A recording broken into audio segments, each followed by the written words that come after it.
hoje vamos entrar numa reflexão que pode transformar a sua vida espiritual. Jesus caminhava entre homens e falou muitas verdades, mas poucas tão desafiadoras quanto a parábola da figueira seca. Você já parou para pensar por que ele olhou aquela árvore, cheia de folhagens promissoras, e se entristeceu por não ver frutos? Não era simplesmente sobre botânica, nem uma crítica ecológica. Era, na verdade, um alerta profundo, um chamado direto ao seu coração. Jesus não estava apenas ensinando, ele estava confrontando a aparência vazia que muitas pessoas ainda carregam sob o nome de espiritualidade. Hoje, em tempos de crise mediúnica e busca frenética por títulos e aparências, essa parábola grita. Ela nos pergunta: você tem folhas ou frutos? Você é só aparência espiritual, cheio de palavras bonitas e pouca ação, ou a sua vida produz mudanças reais, amor concreto, serviço desinteressado? Assista até o fim, porque essa mensagem pode revelar o que está escondido dentro de você. Boa noite a todos. Vamos tentar continuar com nossas reflexões dentro do nosso estudo sobre Jesus, sua didática, seu conhecimento. Inicialmente, eu gostaria já de chamar a atenção de vocês sobre a expressão figueira seca, porque quando a gente trata de parábola, temos que levar em consideração alguns fatores sobre por que Jesus falava por parábolas, o que é uma parábola, de onde vem, de quem é a criação das parábolas, que Jesus foi o maior criador de parábolas que nós conhecemos. Criou em torno de 60 parábolas. Mas as parábolas, elas têm origem no judaísmo.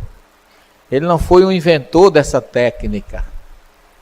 Jesus usava uma técnica, um meio já existente no judaísmo antigo, o Velho Testamento, ou a primeira revelação, a Brit Rishon, ele tem inúmeras parábolas que foram e ainda hoje são citadas pelos rabinos.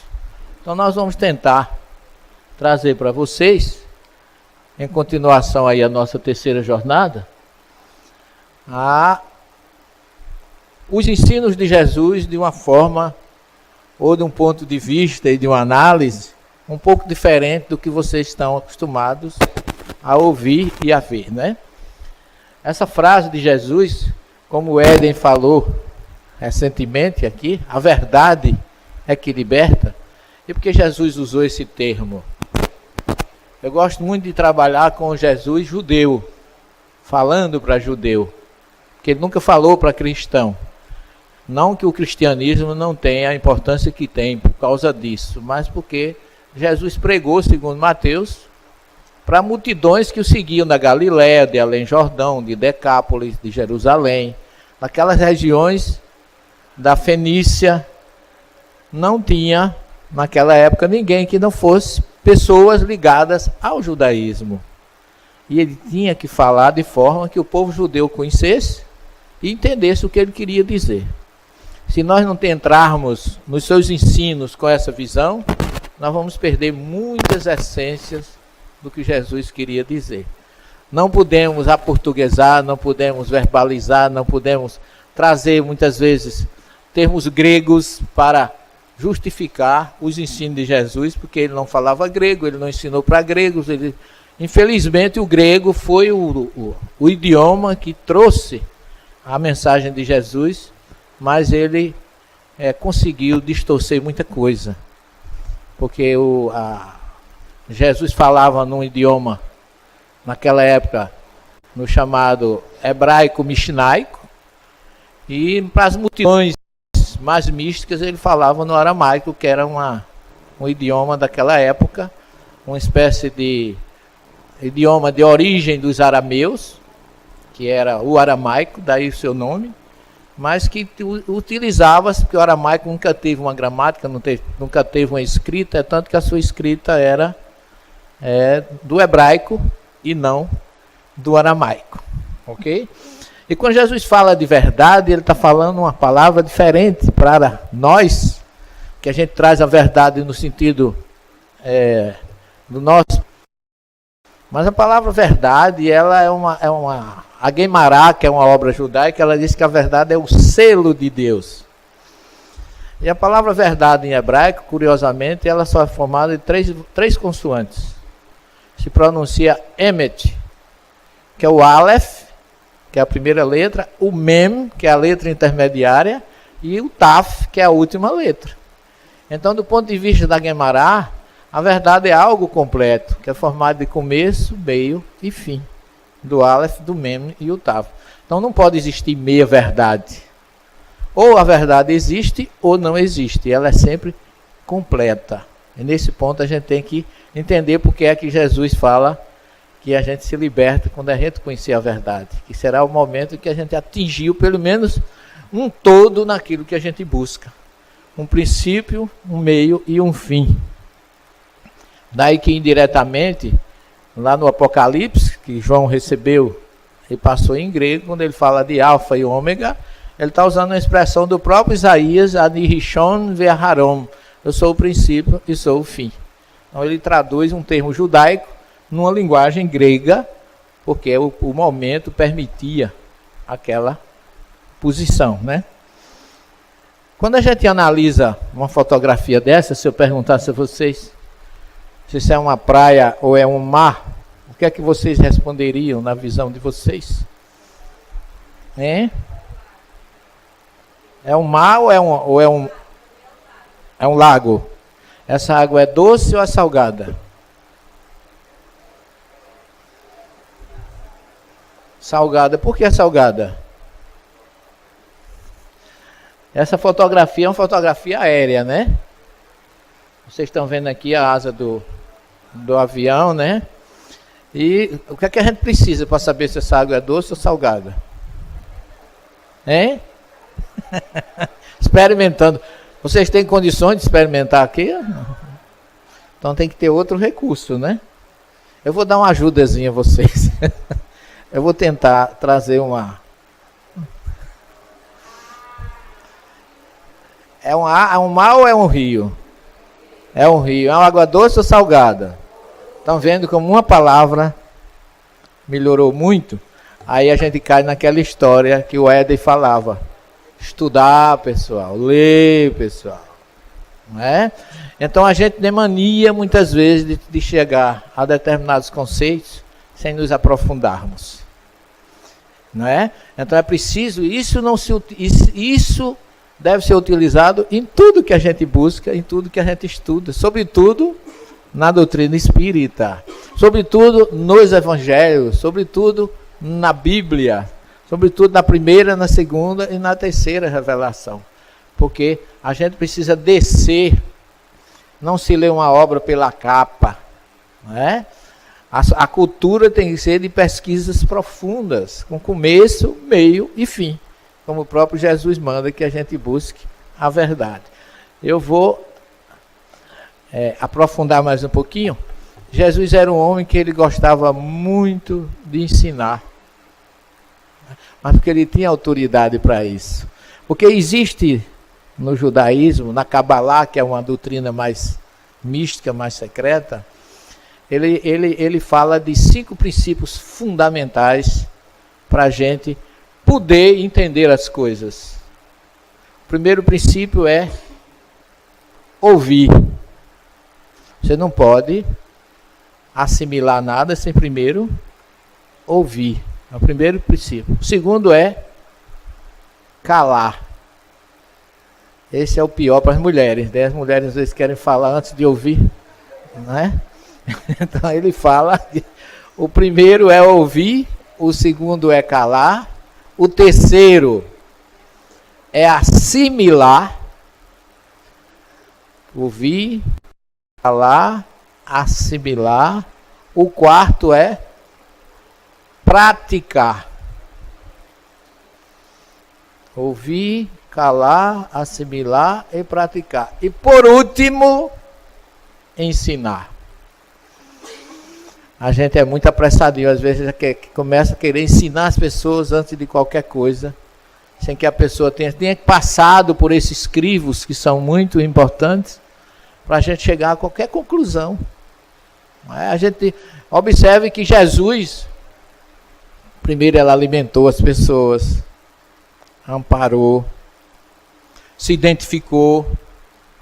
Kardec disse que todo espírita, na revista Espírita, tinha que ter um curso de espiritismo e ter um certificado. Está lá, para se apresentar onde chegasse com conhecimento da doutrina. Então Jesus teve mais ou menos essa preocupação de primeiro ele fazer, mostrar, para poder, depois de todo mundo conquistado, ele poder começar a ensinar. E Mateus diz que ele saiu de casa, entrou num barco, que a multidão já esperava por ele, e é que ele começou a ensinar. Saiu de casa de onde? Onde é que Jesus morava? Na casa de Pedro. Aonde? Em Cafarnaum. Que ele saiu de Nazaré, onde não foi aceito pelos seus, pregando na sinagoga, se identificou com o rolo da Torá, que o profeta falava sobre ele, o poder de Deus está sobre mim, mas ninguém aceitou, então ele mudou-se para Cafarnaum. Ele sai da casa de Pedro, entra num barco e começa a pregar. Qual foi a primeira parábola de Jesus? O semeador. Essa parábola, eu gosto muito dela, porque ela é uma parábola que fala sobre a agricultura. Não é sobre a agricultura que ele fala? Já observaram? Você tem no Gênesis 1, capítulo 11, falando de semente. Zera, em hebraico. Jesus começou a sua primeira parábola falando de semente. Essa expressão, ou essa palavra, zera, que é traduzido como semente, também pode ser célula reprodutora masculina. O espermatozoide, em hebraico, é zera. Então é a origem de tudo. Jesus falava da origem do seu trabalho, ele falava da origem, que o homem está no Gênesis, que Isaac plantou e colheu, 100 por 1, que é como ele termina a parábola, e falando da vida. Agora é uma parábola estranha, porque no ponto de vista da interpretação literal, muita gente diz assim que Jesus falou de agricultura. Eu já vi muita gente dizer que Jesus ensinou a plantar, que tem que plantar, não. É uma parábola para agrônomo, para agricultor, não é? Mas ele não fala de agricultor, embora exista toda uma tendência de as pessoas acharem que Jesus ensinou a plantar. Ensinou a preparar o roçado, a adubar. É tanto que ele fala de os locais que teriam que colocar a semente, a colheita, como é que tinha que ser feita, que de acordo com o local que você plantasse, você colhia mais. Mas por que ele não fala de agricultor e fala de semeador? Porque a semente que ele está falando é a semente da vida, é a semente espiritual, é a semente da sua mensagem que estava sendo lançada ali pela primeira vez. Então, eu digo para vocês, uma das coisas mais difíceis de se entender na mensagem de Jesus são suas parábolas. E ele pergunta, os discípulos perguntam a ele: por que você ensina por parábola? Qual é a resposta que ele dá? Mateus, que é quem dá a resposta, na minha visão, não foi muito feliz nas conclusões dele. Porque Mateus, como ele escreveu para os judeus, o objetivo dele era atingir os judeus, mostrando que Jesus era o Messias. Então ele queria, de todos os modos, adequar Jesus à história dos profetas. E tem lá uma passagem em Isaías que fala de ver sem enxergar e ouvir sem entender. E Mateus usa essa resposta para Jesus. Mas eu não vejo que Jesus tivesse esse objetivo e nem tenha respondido isso. Porque Mateus colocou muita coisa na boca de Jesus, muitas palavras que eu acredito, pelo que as minhas humildes pesquisas e as conclusões que eu tenho tirado, que Jesus não falou aquilo. Muita coisa ele nem fez e muita coisa ele não disse. Eu até aconselho vocês a lerem um autor americano chamado Bart Ehrman, B-A-R-T E-H-R-M-A-N, Ehrman, que ele é professor da Universidade da Carolina do Norte, é um grande teólogo, é um grande escritor, foi pastor protestante, deixou de ser protestante. E ele tem muitas obras escritas, o que Jesus disse, o que Jesus não disse, como Jesus se tornou Deus, o que Jesus fez, o que Jesus não fez. Exatamente baseado nessas colocações que Kardec, com muita lucidez, coloca no Evangelho segundo o Espiritismo, onde ele fala de algumas colocações de Jesus, dizendo que muitas palavras parecem estranhas na boca de Jesus. Quando tem passagens que diz que Jesus diz: ignora a mãe e os irmãos. Quem é minha mãe? Quem são meus irmãos? Aquele que não odiar pai e mãe por minha causa. Olha, gente, isso é um termo judaico. Isso está lá na Torá. Isso está no episódio de Esaú e Jacó, que todos vocês conhecem. Que Esaú era para ser o primogênito. E quem foi o primogênito, quem ganhou a primogenitura foi Jacó. E no texto original não se fala em ódio, nem se fala em desamor. Fala que Deus amou Esaú, amou Jacó, mas deu preferência a Jacó em algumas situações, o que é completamente diferente de dizer que, como os teólogos estudiosos dizem, que Deus amou Jacó e odiou Esaú.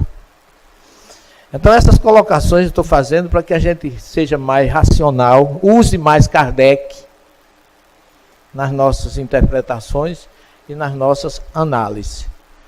Porque eu vou colocar algumas coisas para a gente entender, pelo menos nortear alguém ao querer interpretar uma parábola, e terminar, logicamente, com a parábola da figueira, que diz que Jesus amaldiçoou e que Jesus secou, que o texto também não fala disso.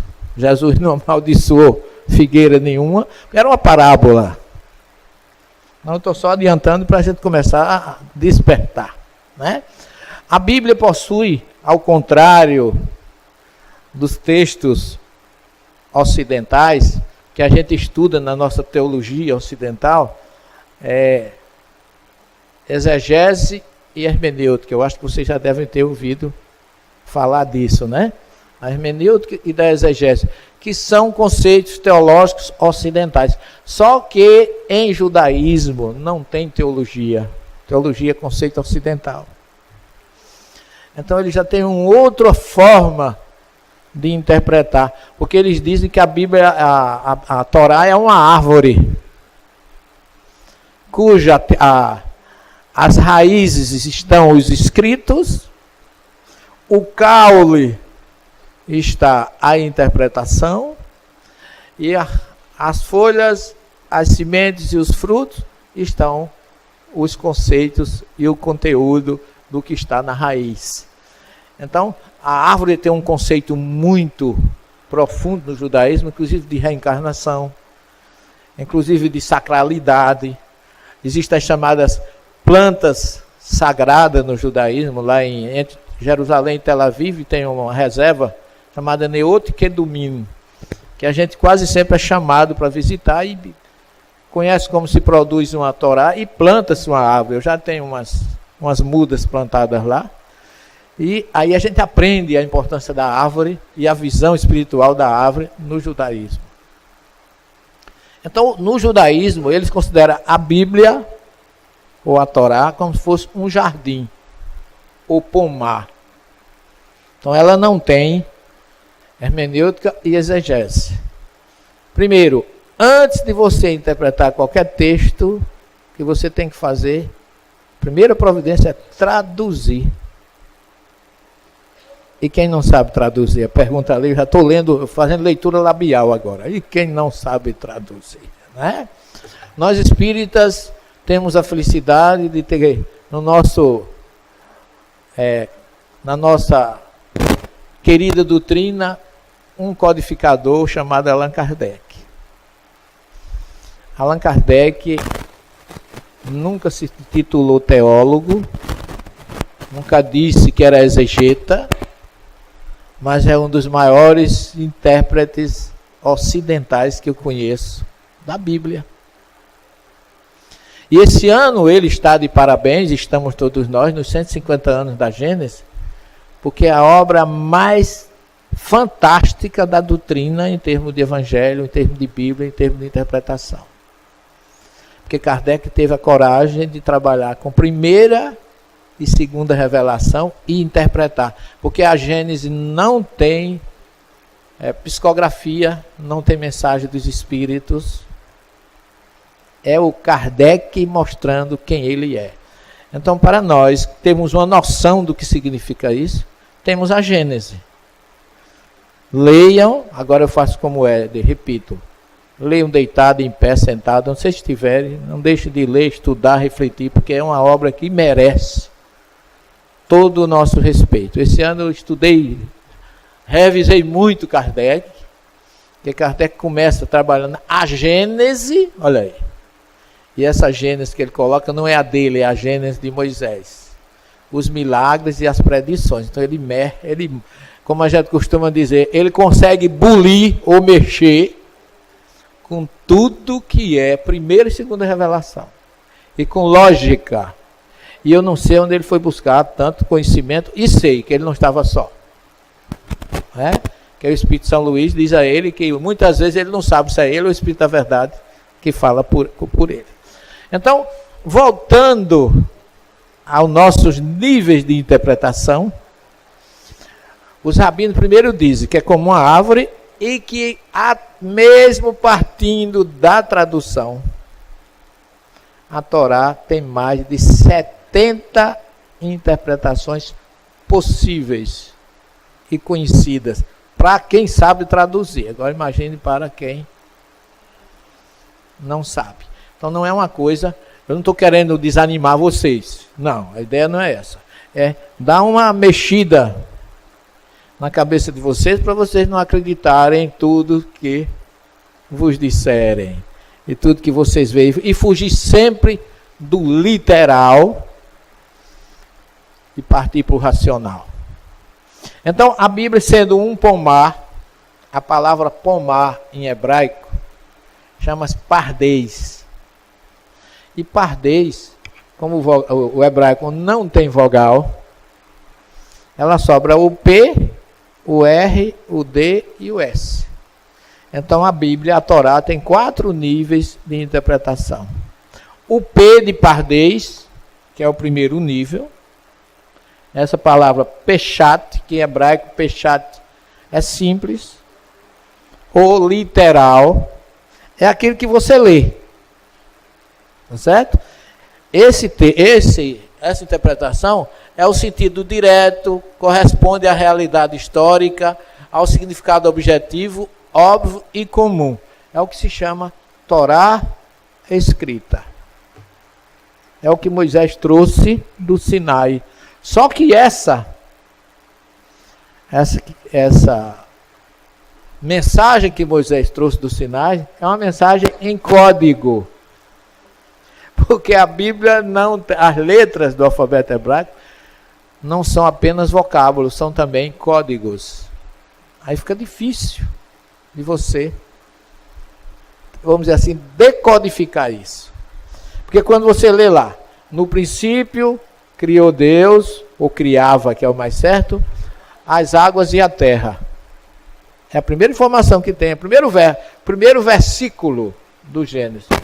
Esse versículo, eu que traduzi essa obra, eu levei, acho que eu gastei umas 25 páginas só para descrever essa primeira palavra. O que pode conter ali. Então esse sentido simples ou literal é a apresentação da situação. Que é o P chato, é o P de pardês. O segundo, que é o R, que eles chamam em hebraico remês, é o significado figurativo, o ensinamento insinuado contido em cada uma das palavras dos versos dos 5 livros de Moisés, que como é a segunda, ele chama de, como hebraico, segundo é Shinar, ou ele chama Mishnah, o segundo nível, tá certo? Ou segunda Torá, Mishnei Torá, que é uma obra que também tem um auxílio muito grande nesse sentido. Agora vejam bem, os rabinos dizem o seguinte: quem interpreta a Bíblia no primeiro e no segundo nível faz a mesma coisa do agricultor que planta o trigo, colhe o trigo, fica com a casca e joga o grão fora. Significa que o primeiro e segundo nível não servem de interpretação. O que significa que a interpretação literal não pode ser entendida e nem analisada nesse ponto. E dizem mais, o primeiro e o segundo nível têm o objetivo esconder o terceiro e o quarto. É curioso isso, né? E qual é o terceiro nível? Que é o D. É o Derush. É o significado moral, filosófico, midrash ou milético, que analisa o texto interpretando com intuitos pedagógicos e éticos de ensinamento, para aplicá-lo às circunstâncias. O verbo hebraico lidrosh significa exigir, um significado mais profundo do texto. Esse terceiro nível é o nível parabólico. É aquele que Jesus ensinava. Porque ele não podia ensinar no primeiro e no segundo, porque ele estaria contrário à Torá, aos intérpretes da Torá. Se vocês analisarem com profundidade ou de uma forma mais... Eu até adicionei um capítulo mais explicativo na nossa obra Sermão do Monte, agora adicional, que Jesus no Sermão do Monte ele faz uma interpretação da Torá oral. Porque havia uma preocupação deles terem uma interpretação para o significado do que estava escrito. E essa interpretação é o que gerou o Talmud. O Talmud é a interpretação oral. Que eles levaram 2.000 anos, 2.400 anos para... Terminou 400 anos depois de Jesus. O Talmud é uma obra que eles, quando o templo de Jerusalém foi destruído, que eles perderam o contato com o templo, aí eles criaram o Talmud para não perder a interpretação, que era proibido. É por isso que Jesus diz no sermão: ouviste o que foi dito pelos antigos. Ele não diz, leste o que estava escrito. Então era uma preocupação de mostrar a eles que ele, Jesus, estava trazendo a interpretação correta do que estava escrito na Torá, que é o terceiro nível. O quarto nível, gente, esse é um nível chamado secreto, que é místico ou cabalístico. Nesse quarto nível tem um princípio chamado gematria, outros chamam de gemátria, que é o nível em que eles trabalham com as letras decifrando o código. Vocês já leram A Caminho da Luz, de Emmanuel? Já estudaram alguma vez? Se lembra quando Emmanuel faz a classificação do Papa? Vicarius Filii Dei, ele somando as letras do alfabeto? é a mesma coisa a gematria. Eles somam as letras das palavras e dão um número, e ali eles traem um valor numérico que tem um valor especial. Eu vou dar um exemplo bem rápido para vocês terem uma ideia. Por exemplo, a palavra Yahvé. Deus, né? Yahvé tem um Yud, um Vav, um Rei e um Vav. Então, Yahvé, se você somar os valores da palavra Yahvé em hebraico, dá 26. Se você somar a palavra Ahavá, que é amor, dá 13. Se você somar o valor da palavra Errad, que é unidade, também dá 13. Então, matematicamente, Yahvé é igual a amor e unidade, porque 13 é igual a 26. 13 mais 13 é igual a 26. Então, só para vocês terem uma ideia de como é difícil. Eu estou fazendo esse arrudeio todinho para vocês, para dizer para vocês que ninguém consegue interpretar uma parábola de Jesus em essência completamente.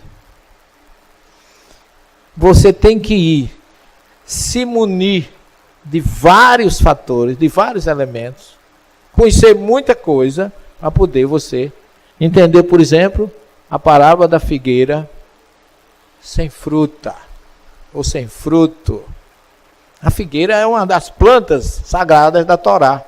Figueira, a tâmara, o trigo, a uva. Você vê que Jesus utilizou parábolas com vinha, com uva, com figueira, tá vendo? Porque eram plantas que o povo conhecia, que está lá nos livros da Torá como plantas sagradas. E veja que as parábolas dele tinham objetivos. O que vem a ser uma parábola? Tem a origem judaica, como eu já mostrei a vocês. Ela vem do hebraico mashal. Vocês sabem o que é mashal? Mashal é exemplo. Tá certo? Mashal é...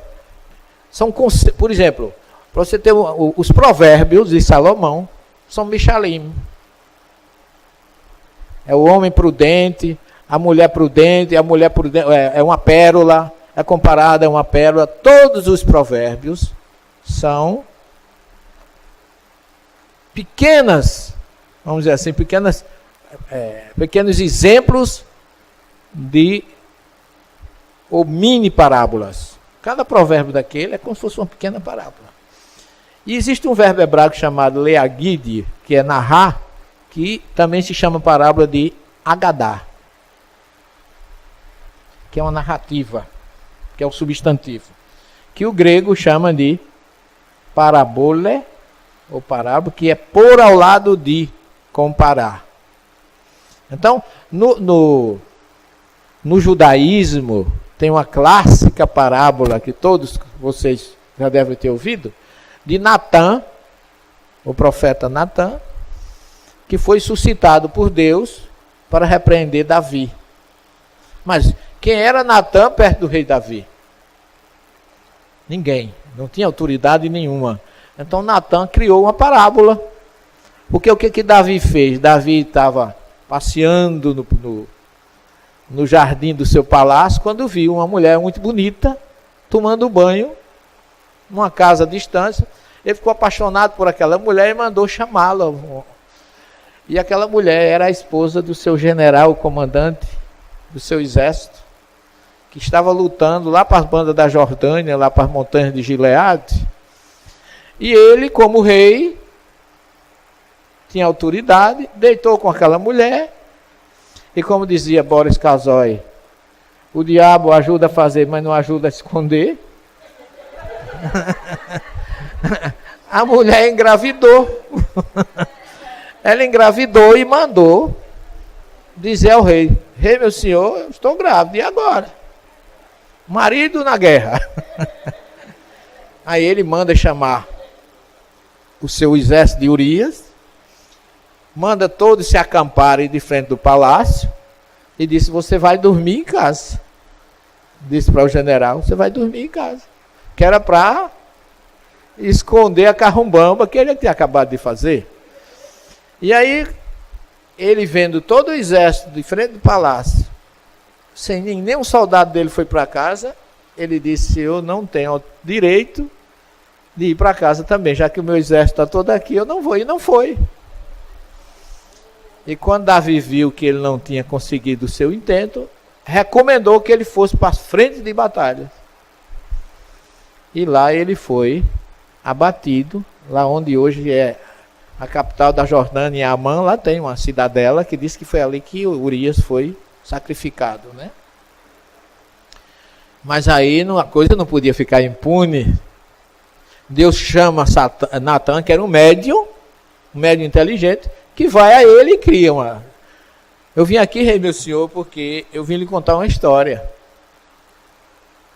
Ele disse: qual é a história? Disse: um homem muito rico, tem bastantes ovelhas em sua fazenda, mas o vizinho tinha um pobre que só tinha uma ovelha.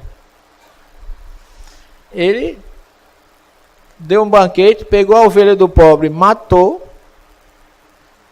e deixou o coitado sem nada. E ainda mandou tirar-lhe a vida.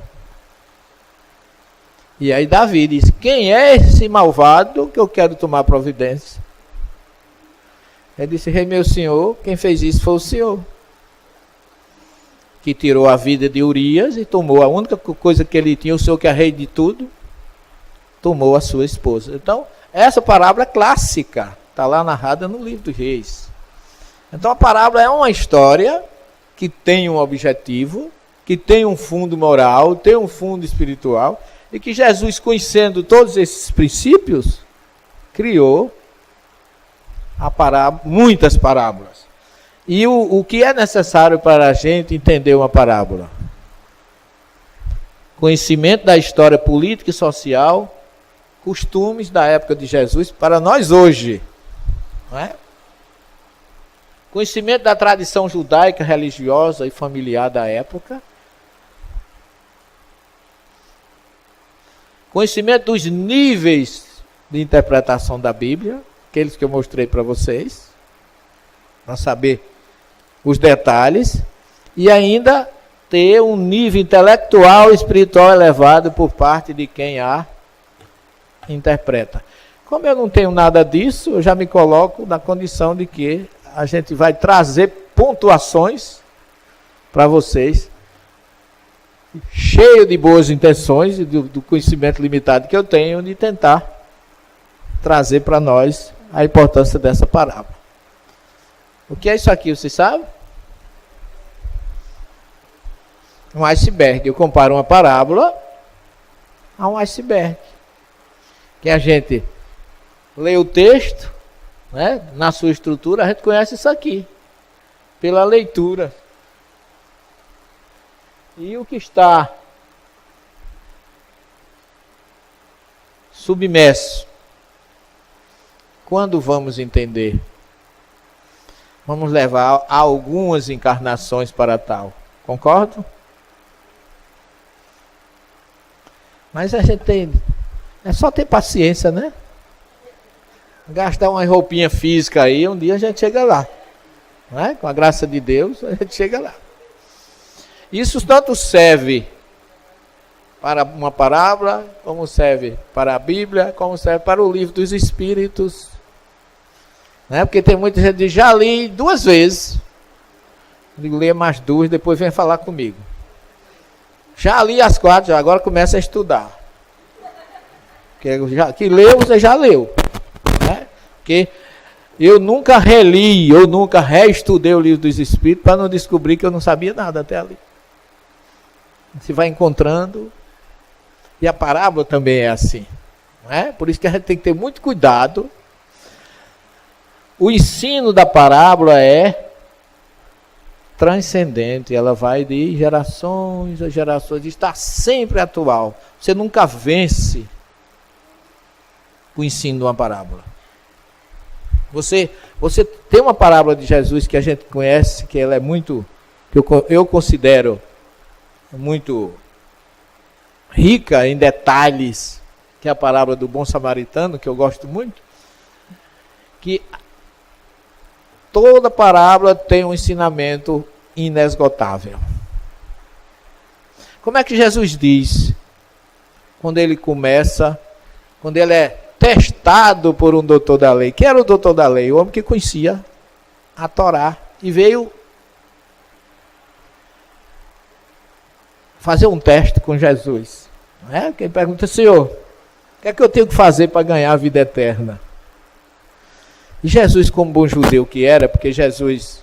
Eu tive vários professores judaicos, mas eles são terríveis, eles não respondem o que você pergunta, ele faz outra pergunta. Quando eu comecei a estudar hebraico, que eu comecei a estudar plural das palavras na gramática, né?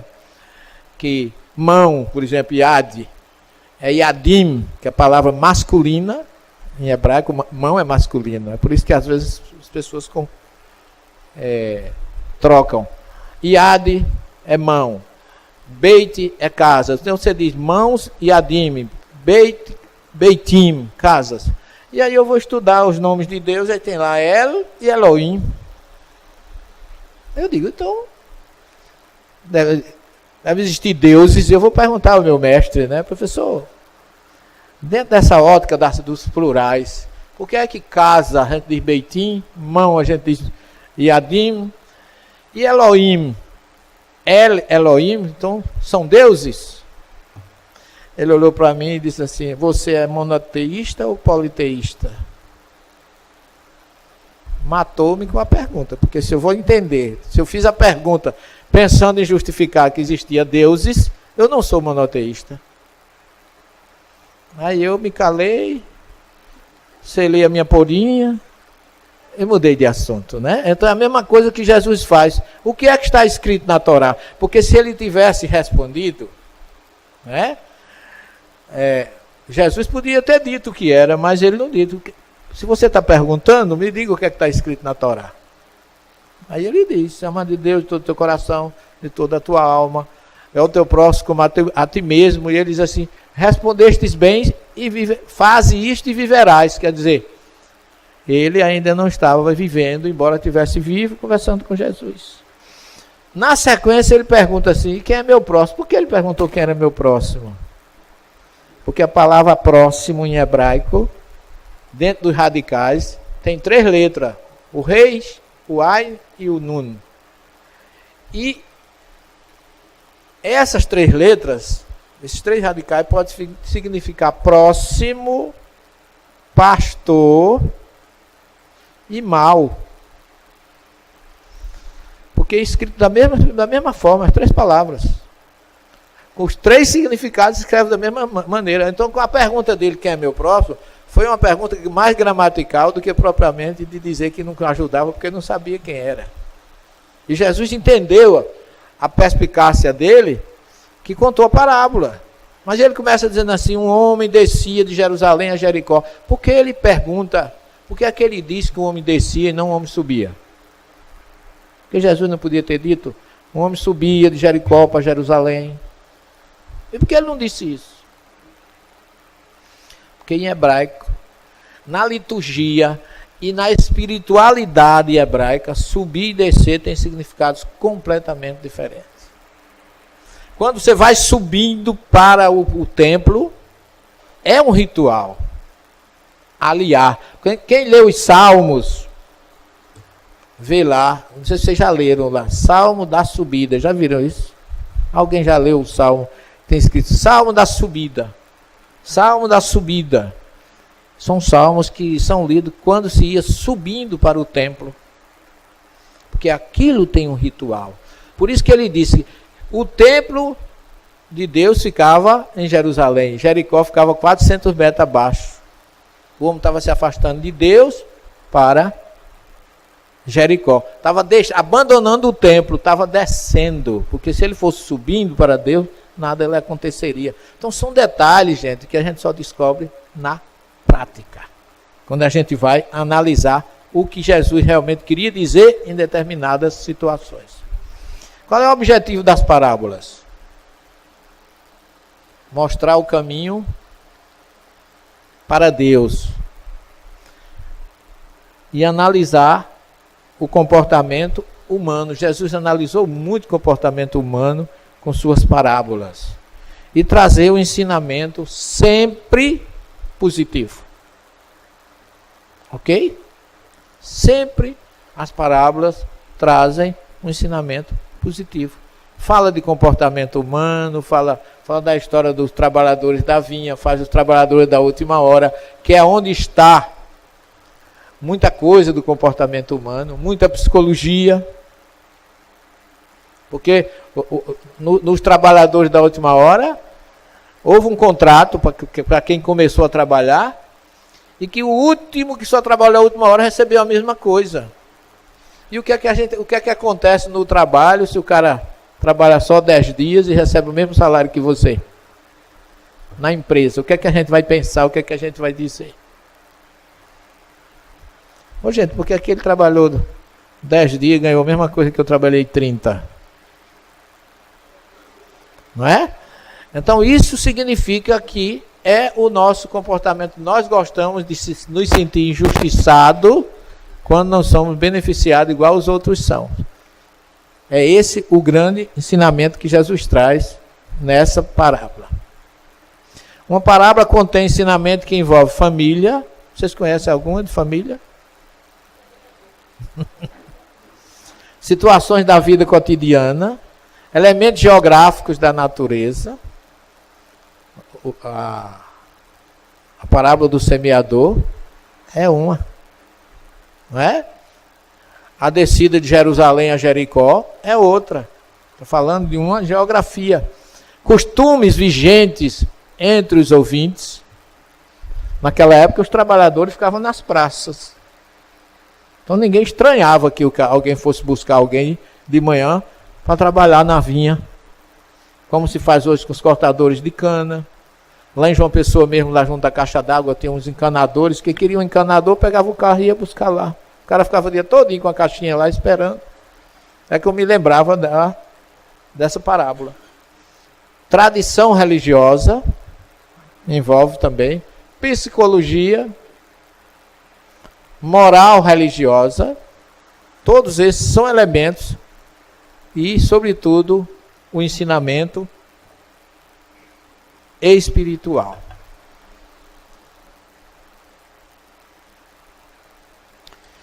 E a parábola da figueira, que é o nosso... Vamos ver o que é que ela diz, o que é que ela tem de diferente. Porque ela, primeiro, é uma parábola, né? E é narrada por Marcos. Eu coloquei a narrativa de Marcos aqui porque é o primeiro. Ele diz assim: no dia seguinte, quando saíam de Betânia, teve fome. Quem teve fome? Dá para se entender que foi Jesus. Ao ver à distância uma figueira coberta de folhagem, foi ver se acharia algum fruto, mas nada encontrou senão folhas, pois não era tempo de figos. E falando-lhe disse: ninguém jamais coma do teu fruto. E os seus discípulos ouviram. E no outro dia pela manhã, ao passarem pela figueira, viu que ela estava seca até as raízes. Marcos 11, 12 a 14. Vamos pegar os elementos dessa parábola e vamos tentar dissecar. Porque ele fala que a figueira estava coberta de folhagem. Eu grifei isso aí, que é um ponto que às vezes a gente nem observa, não é? Segundo, foi ver se acharia algum fruto, mas nada encontrou senão folhas. Porque está se falando aqui folhagem, repete folhas, porque não era tempo de figos. E Jesus disse: ninguém jamais coma do teu fruto. Vamos adiantar um pouquinho para explicar.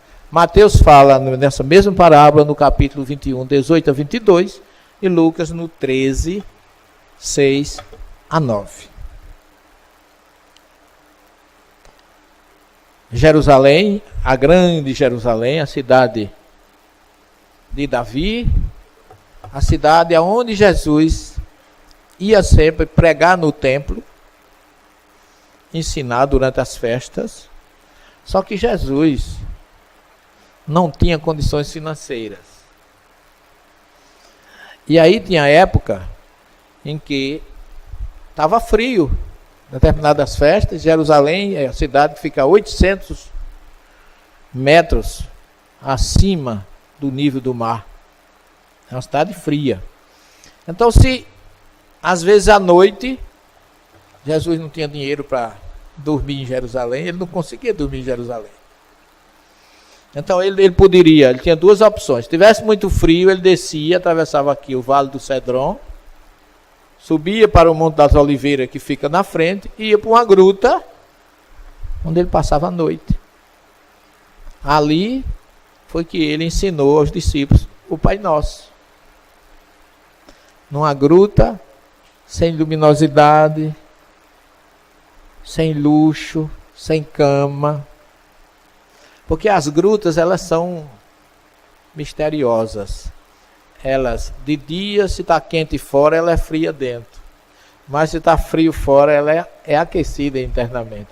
Ela tem uma temperatura sempre diferente da temperatura do meio, oposta ao meio ambiente. Então Jesus passava a noite ali. Quando não estava muito frio, ele ia dormir em Betânia. Que depois do Monte das Oliveiras, do lado de cá, ficava a cidade de Betânia, pertinho, dá para ir a pé. Então ele ia com os discípulos dormir na casa de... Essa é a Betânia hoje. Né? Quando você vai descendo na estrada de Jericó, você avista Betânia. Essa foto é nossa. Aliás, todas aqui são nossas. E aqui a casa, onde fica hoje a igreja, sobre o local onde era a casa de Lázaro, Marta e Maria. Aí aqui vocês veem Lázaro, né? Marta com a sua ânfora, sua preocupação de dona de casa, né? De cuidar das coisas, e Maria em êxtase, que só queria escutar Jesus. Ela não estava preocupada. E Marta era como aquelas mulheres realmente mais ansiosas e ia cobrar de Jesus: mestre, Maria fica só ele ouvindo, não quer fazer nada, eu tenho que cuidar da casa toda. E Jesus e Marta, que é isso, você sabe que Maria escolheu o melhor. Ela não estava preocupada com o material, mas com o espiritual. Então Jesus ia dormir na casa de Lázaro em Betânia. E aí fala-se que essa é uma extensão aqui nessa parede. Hoje tem uma igreja ortodoxa, mas diz que a casa deles era aí, onde vivia Lázaro, Marta e Maria. E que Jesus, pelo jeito, tinha passado a noite na casa deles, e no dia seguinte teve, quando ia voltando, segundo a história, teve fome. Essa fotografia é do sopé do Monte Hermon.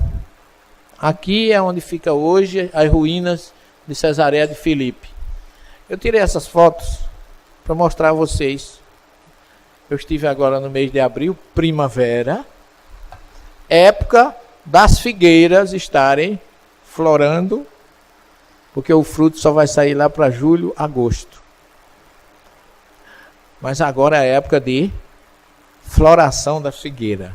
Então eu trouxe algumas fotos para mostrar a vocês.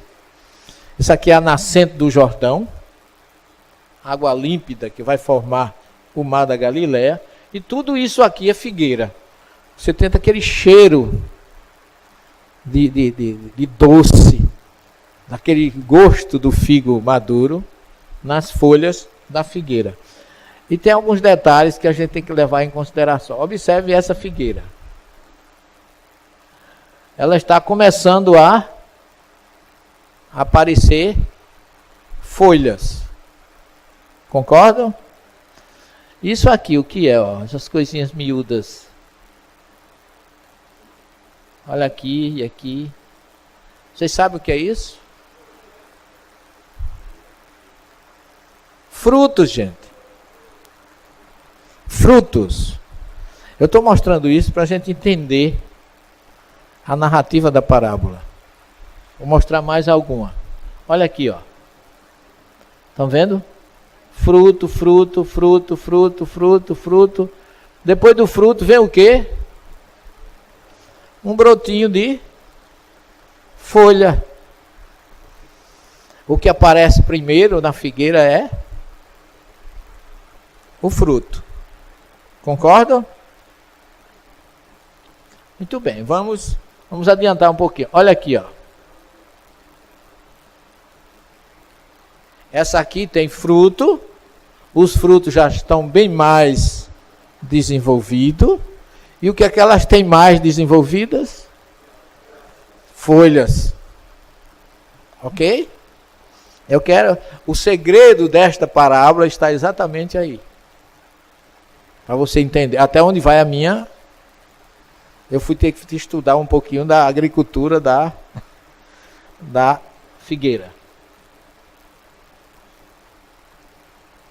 Aqui é mais, depois eu volto. Aqui tem mais figo, ó. Figo, folha.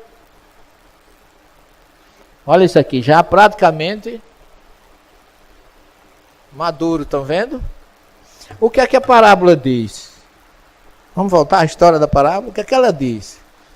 Que Jesus teve fome, viu uma figueira cheia de folhas, não é assim? E que ele foi lá, vasculhou e não encontrou fruto. Por quê? Qual foi a decepção? É que se tinha folhas, tinha que ter fruto. E dificilmente você vai encontrar uma figueira que tenha folha e não tenha frutos. Agora mesmo eu estive na Turquia, semana passada, eu cheguei, ainda estou de ressaca, ainda estou com fuso horário acomodando, que são 6 horas de diferença. E lá você vê figueira por todo canto, é do mesmo jeito. Ela tem que primeiro vir o fruto, para depois vir a folha.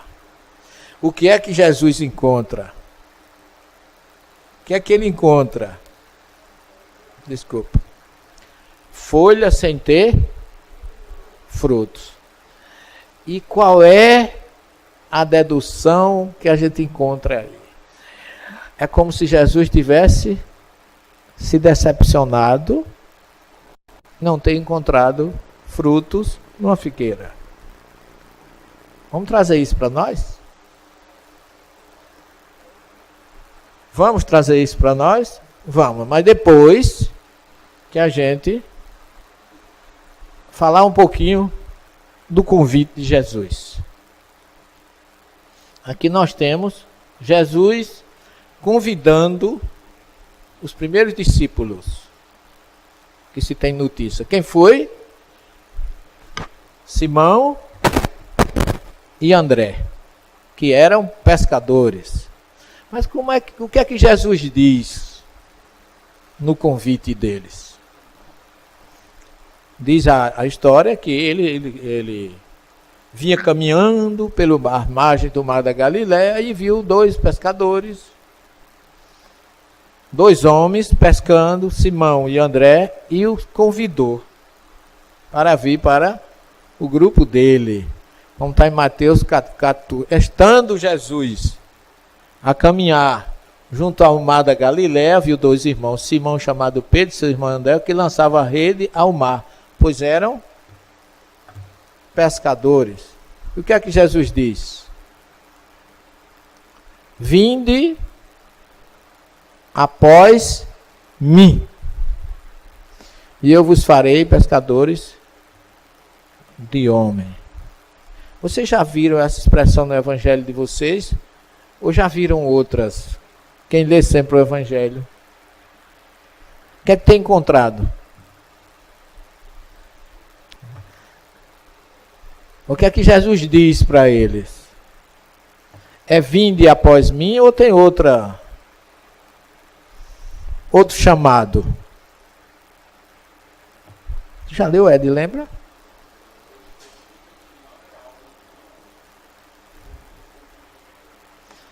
ele diz assim, muitos dizem que ele diz, segue-me. Segue-me. Não é? O que é seguir alguém, vocês sabem? Eu estou fazendo um exegese, mas o que eu quero que puxar de vocês um pouco do... O que é seguir alguém? Qual é o compromisso que alguém tem acompanhando o outro? Eu posso seguir você, Éden, de braços cruzados, não posso? Sem fazer nada do que você está fazendo, ou não posso? Então, a gente tem que ver se realmente Jesus diz, segue-me, ou vinde após mim. O que é vinde após mim? Eu coloquei aqui a expressão hebraica, Vaiomer Aleichem, e disse para eles, Lehu. Lehu é do verbo ralar, aquele que a gente começou hoje à tarde a falar, lembram? Lehá. Lembram do lehá, que é volta para dentro de ti mesmo? Aqui é lehu. Venham a Harai, depois de mim. Mas vir depois de mim não é seguir simplesmente. É vir fazendo o que eu faço. O que é muito diferente de seguir. Vocês conhecem uma passagem que tem no aqui que eu vou mostrar daqui a pouco, no local onde Jesus aparece aos discípulos depois de crucificado, que ele vai tomar café com eles, e ele pergunta a Pedro 3 vezes, Pedro, tu me amas, não é assim? E eu fui aprofundar essa questão e eu descobri algo muito, muito complicado para mim. Não sei para vocês. Porque o hebraico, eles estavam falando em hebraico, existem 2 preposições referenciais pessoais, que uma é iti, que é referente a mim, e outra é oti. Olha a diferença de som, é quase nenhuma. Iti e oti. Como o hebraico não tem vogal, se Jesus disse, Pedro, atá ou reviti, ele disse, Pedro, tu me amas? Mas se ele disse, Pedro, Simeon, atá ou revoti, ele está perguntando, tu amas como eu amo? É diferente ou não é? O que é amar como Jesus amou? É como se ele dissesse assim, se você é capaz de amar como eu amo, você apacenta minhas ovelhas. Se não, não se candidate. É assim que eu vejo. É assim que eu entendo.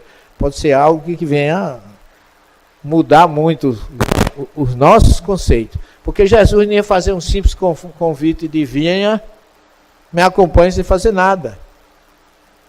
É a mesma coisa que tem aqui.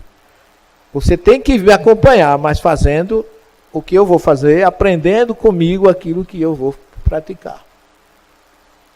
Isso aconteceu aqui. Tanto o convite,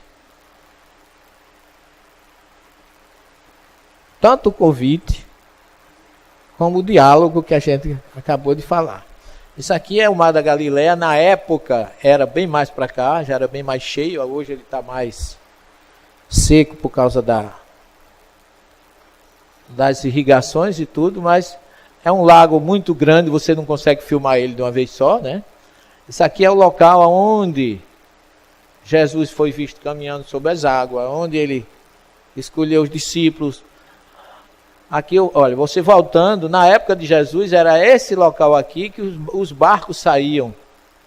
E aqui, né, onde tem essa igrejinha, foi que ele perguntou a Pedro se ele era capaz de amá-lo como ele amava, para apacentar as suas ovelhas. Então, é um local que eu considero assim, muito forte. E eu até digo a vocês, eu tirei uma foto nesse lugar e quando eu fui verificar, eu me emocionei porque eu tive a impressão que eu estava 2000 anos atrasado. Depois de você ver tudo que esse homem deixou, tudo que ele fez, e a gente ainda está aqui procurando entender para viver o que ele nos ensinou, isso mexe muito com a cabeça da gente. Depois disso ele vai ao monte ensinar,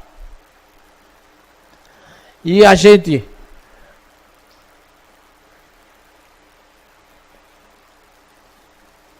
deixando essa receita, curar os doentes, ressuscitar os mortos, purificar os leprosos, conduzir os espíritos, de graça recebereis, de graça dai. E se a gente trouxer isso, a parábola da figueira, a gente vai entender que a decepção de Jesus de não encontrar frutos ali é a mesma da gente não fazer essas orientações dele. Como é que a gente pode se candidatar a ser médium? Como é que a gente pode se candidatar a ser espírita se não estiver pronto para fazer isso? Por isso que ele diz: ninguém jamais coma fruto de ti. Quando ele não encontrou fruto na figueira, querendo dizer, meus irmãos, que se nós não fizermos o que ele faz, não amarmos como ele amou, não dedicarmos às pessoas o amor que ele teve, de que adianta dizer que é médium, dizer que é espírita, dizer que está pronto, se nós ainda não estamos com o mínimo indispensável para segui-lo. Nós ainda temos algumas restrições e algumas justificativas para não fazer o que Jesus pediu que fizéssemos. Porque nós ainda estamos na fase de tirar proveitos de muitas coisas. Tem uma passagem que acontece com Jesus no episódio de Salomé, quando Salomé chega para Jesus, a esposa de Zebedeu, e pede a ele, faz um pedido, que ele colocasse Tiago à direita, João à esquerda, quando ele estivesse no reino dele. Porque mulher e mãe só pede pouco, ela só queria isso, né? Só queria Tiaguinho de um lado e Joãozinho do outro, o problema está resolvido. Os discípulos ficaram, os outros 10 ficaram enciumados. E Jesus diz assim: mulher, você não sabe o que você está me pedindo. Eles podem...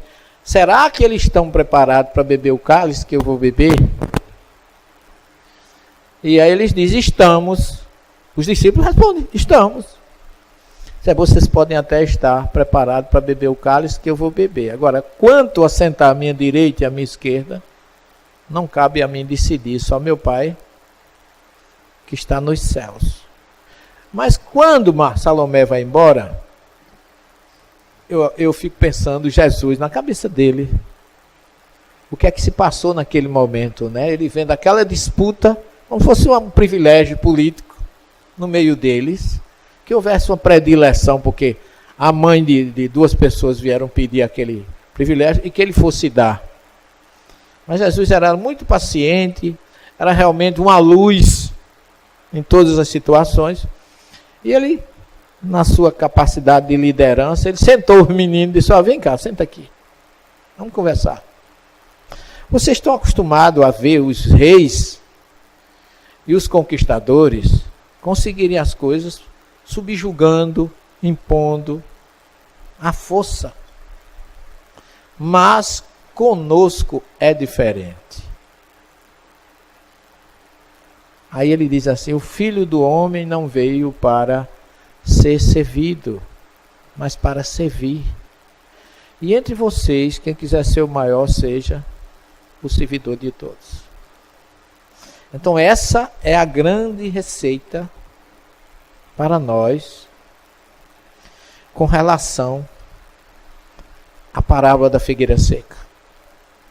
Porque o Evangelho segundo o Espiritismo, no capítulo 19, nos itens 8, 9 e 10, ele coloca umas reflexões aqui que eu acho interessante que a gente leia e reflita a respeito. A figueira seca é o símbolo das pessoas que apenas aparentam o bem, mas na realidade nada produzem de bom. Porque a figueira aparentava que tinha fruto. Estava cheia de folhas. Se tem folhas, tem fruto. Mas Jesus chegou lá e não achou nada. Se você diz que é espírita, você tem que ter atitude de espírita, comportamento de espírita, realização de espírita. Isso é muito forte, meus irmãos.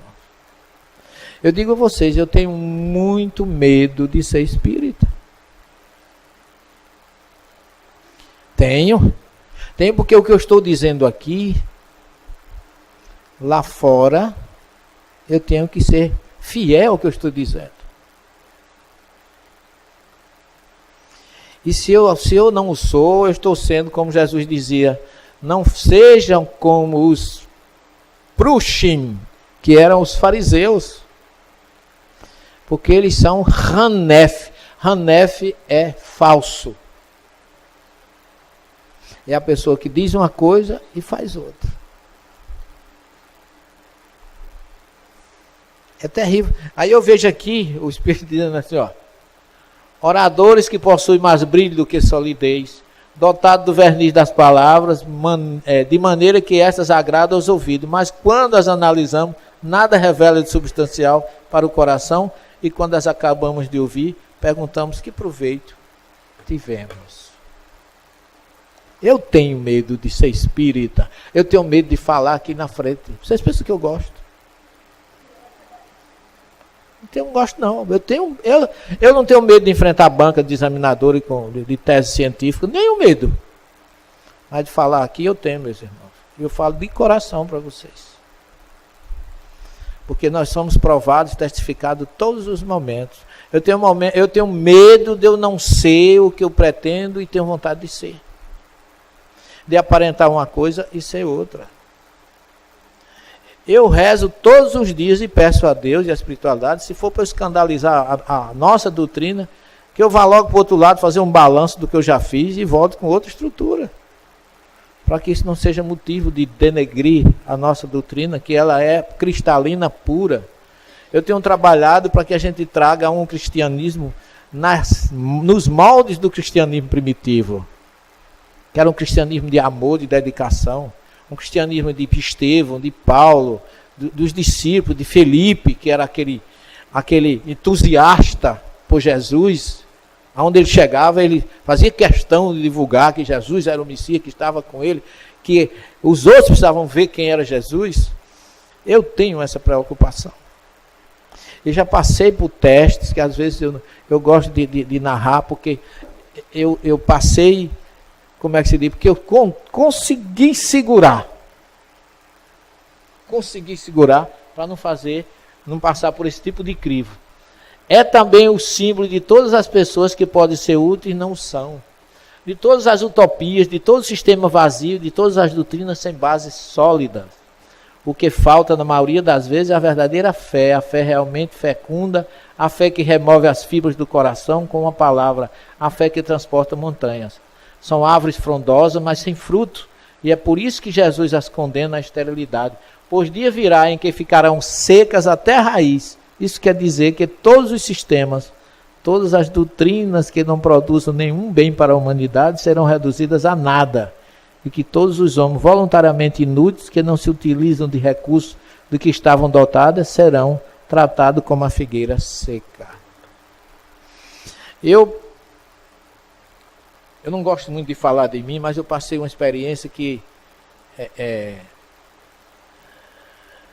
eu vou narrar para vocês, porque serve de testemunho de uma situação que eu vivi, que eu acho importante que a gente analise. Os médios são os intérpretes dos espíritos, supre o organismo material que falta a este para nos transmitir as suas instruções. Eis porque são dotados de faculdade para esse fim. Nestes tempos de renovação social, desempenham uma missão especial, são como árvores que devem dispensar o alimento espiritual aos seus irmãos. Por isso, multiplicam-se de maneira que o alimento seja abundante, espalham-se por toda parte, em todos os países, em todas as classes sociais, entre os ricos e os pobres, os grandes e os pequenos, a fim de que, em parte alguma, haja deserdados, e para provar aos homens que todos são chamados. Eu vivi uma experiência que diz que nós não sabemos o momento em que somos chamados ao teste.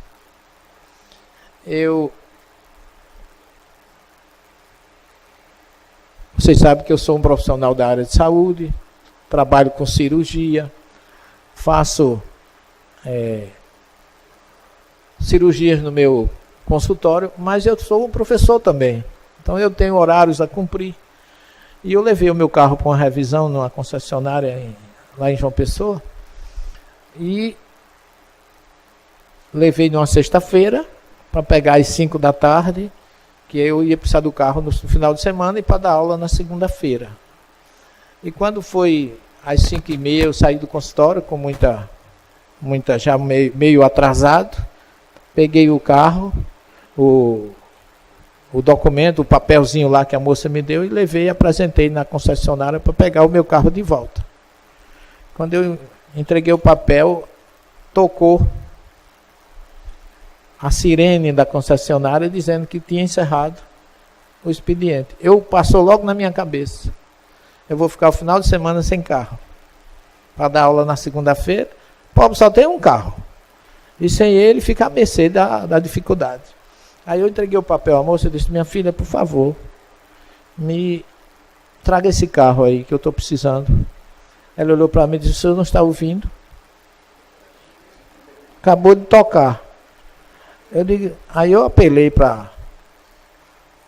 Eu estava até de branco, né? Eu digo, se ela podia pelo menos dar uma preferênciazinha a mim, mas a moça estava irredutível. Eu digo: minha filha, minha santa, eu até chamei de minha santa, para já dar uma animada.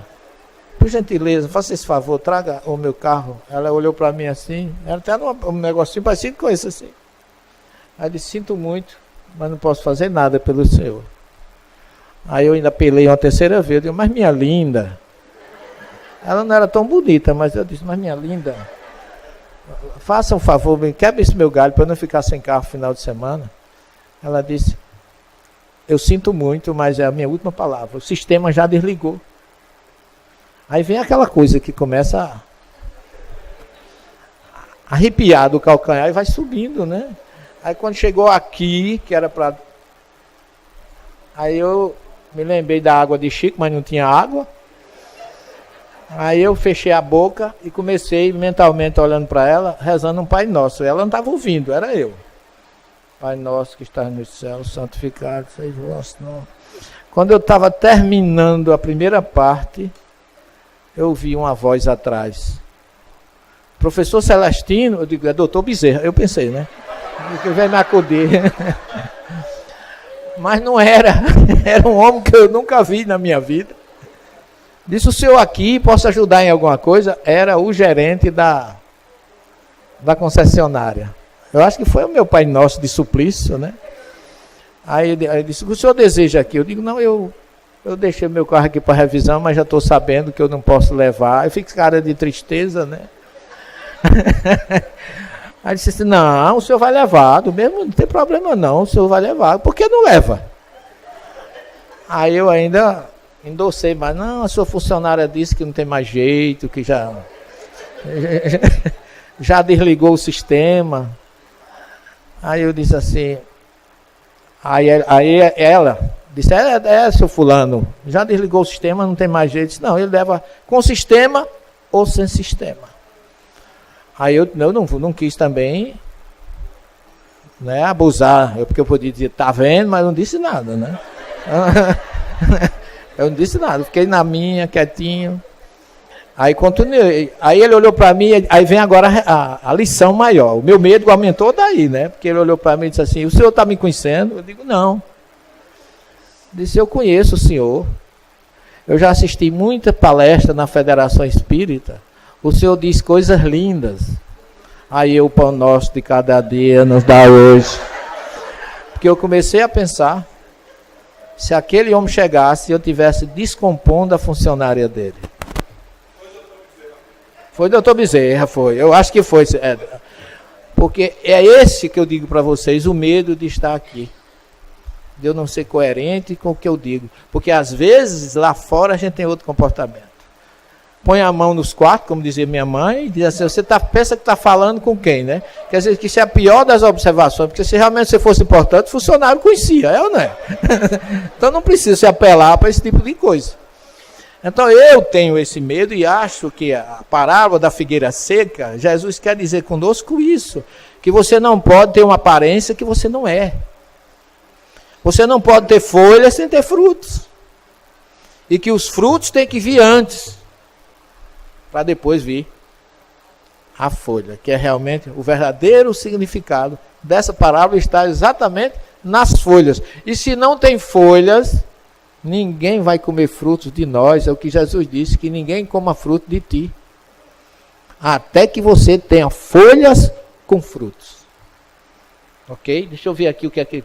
Mas muitas vezes, olha, a gente se desvia do fim providencial e a faculdade preciosa que nos foi concedida, sem ser colocada a serviço de coisas fúteis e prejudiciais ou dos interesses mundanos, em vez de frutos salutares, dão mais frutos. Se recusarem a torná-la proveitosa para os outros, se nem mesmo para si tiram os proveitos de melhoria própria. Então se assemelha à figueira estéril. Deus então lhe retirará um dom que se tornou inútil entre as suas mãos, a semente que não souberam semear, e os deixará tornarem-se presas dos maus espíritos. Vigiemos e oremos. Que Jesus possa ser a nossa força, a nossa luz. E a doutrina espírita, com a sua coerência, a sua racionalidade, desperte a nossa mente e o nosso coração para sermos realmente uma figueira que dê bons frutos. Enquanto muitos se contentam com a aparência, Jesus nos convida para a essência. A figueira que só tem folha e não tem fruto é uma advertência direta aos nossos dias. Podemos sentir que estamos no caminho, podemos ter conhecimento, títulos, presença em palestras, mas se nossa vida não produz amor real, serviço desinteressado, transformação, então estamos diante de uma figueira seca. E a pior seca que existe não é no campo, mas no coração. É a falta de ação que transforma dor em consolo, teoria em caridade, palavras em serviço. O Evangelho segundo o Espiritismo nos lembra que sem prática, sem mudança de atitude, toda crença se torna vazia e sem valor, como folhas que se desfazem ao vento. Jesus chamou cada um de nós a ser mais do que uma árvore bonita, e Ele nos chama a frutificar de verdade, amor que cura, ação que liberta, serviço que salva. Se essa mensagem tocou o seu coração, compartilhe com alguém que precisa ouvir a verdade nua e crua. Deixe nos comentários o que essa parábola despertou em você e se inscreva para caminharmos juntos nessa jornada de fé verdadeira.